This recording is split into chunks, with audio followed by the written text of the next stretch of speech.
Hola, ¿qué tal? Buen día si es de día, buenas tardes si es tarde o buenas noches si es de noche. Vamos a comenzar una serie de tutoriales de algoritmia y programación.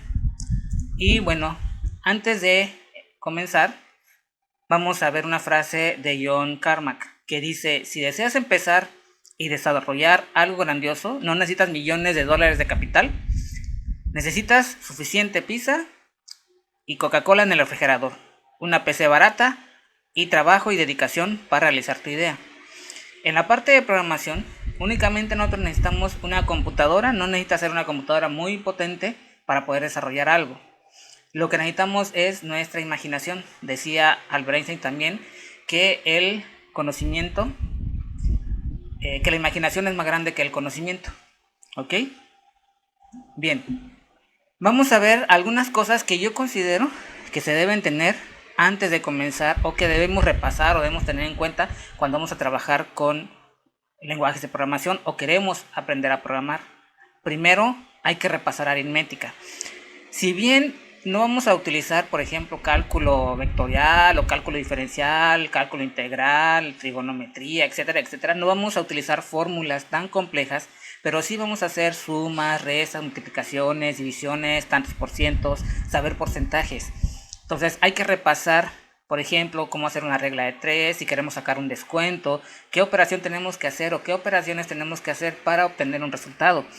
Y eso es pura aritmética, sumas, restas, multiplicaciones y divisiones. Hay que repasar mucho esa parte de cálculos matemáticos, pero únicamente eso, aritmética, suma, resta, multiplicación y división. Recordemos que la computadora únicamente hace sumas sucesivas para sacar todas las operaciones que nos arroja como resultado. Otro punto que yo considero muy importante es observar y analizar.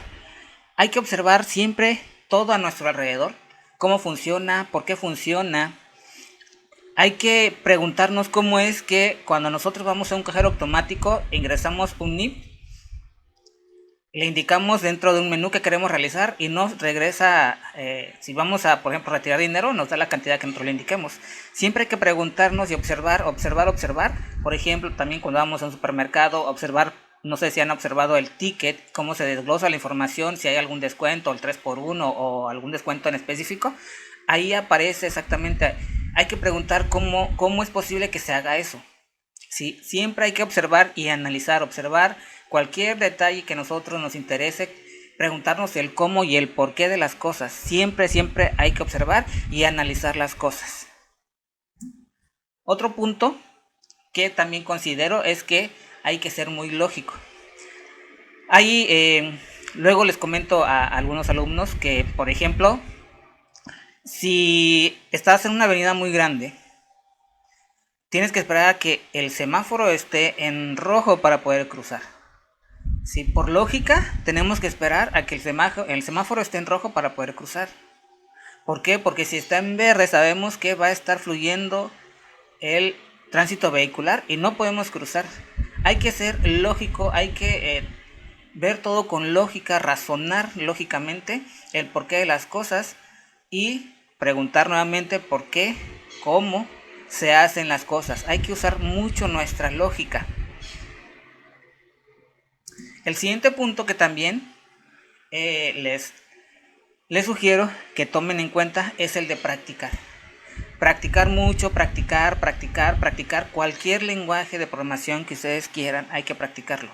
Al igual que las ciencias exactas como las matemáticas, la física y la química, se tienen que hacer experimentos, hacer prácticas a base de falla y error o prueba y error. En la programación es muy parecido. Tenemos que practicar mucho, practicar y practicar y practicar. Si bien tenemos que memorizar las instrucciones de un cierto lenguaje de programación, pero la lógica, la práctica, la resolución de problemas, eso no lo vamos a memorizar. Eso, dependiendo del problema que se nos plantee, es la solución que nosotros vamos a buscar para resolver ese problema en particular. Porque todos los problemas tienen una solución particular y nosotros tenemos que buscar esa forma de darle solución al problema a través de un lenguaje de programación. Y esto es a través de la práctica. Hay que practicar mucho, mucho, práctica, práctica, práctica. Hay que buscar código, se vale buscar código, reutilizar código, pero no solamente buscarlo y copiar y pegar la información, sino entender ese código, qué es lo que está haciendo para después yo poder modificarlo y posiblemente mejorar ese código. El siguiente punto que es muy importante, y bueno, esta imagen que tenemos aquí nos da la pauta para esta parte de ser pacientes. Por ejemplo, en la primera tenemos ahí que comienza a trabajar a las 10:30 am. 2 horas después hay un error encontrado, 5 horas después más errores encontrados, y al final era para que por un punto y coma en alguna de las líneas nuestro código no funcionaba. ¿Sí? Hay que ser muy paciente en esta parte, porque si vas empezando a programar te va a salir muchos errores, te van a salir muchos errores. ¿Por qué? Porque los errores los vas identificando con la práctica. Cuando ya has practicado mucho, ya has corregido tus errores, es mucho más fácil encontrarlos y corregirlos. Hay que ser paciente, porque les comento, si van empezando en la parte de programación, si van empezando a programar o nunca han programado, posiblemente les van a salir muchos errores en sus primeros programas. Hay que ser pacientes, corregir los errores, y con el paso del tiempo, si ustedes se siguen dedicando a esto de la programación, de los sistemas, van a ver que encontrar los errores va a ser mucho más rápido y más fácil. Ok, esos son algunos puntos que les recomiendo para que ustedes vayan aprendiendo a programar y bueno, tengan en su desarrollo, en su formación, tengan los elementos necesarios para poder ser unos buenos programadores. Nos vemos en el siguiente video tutorial.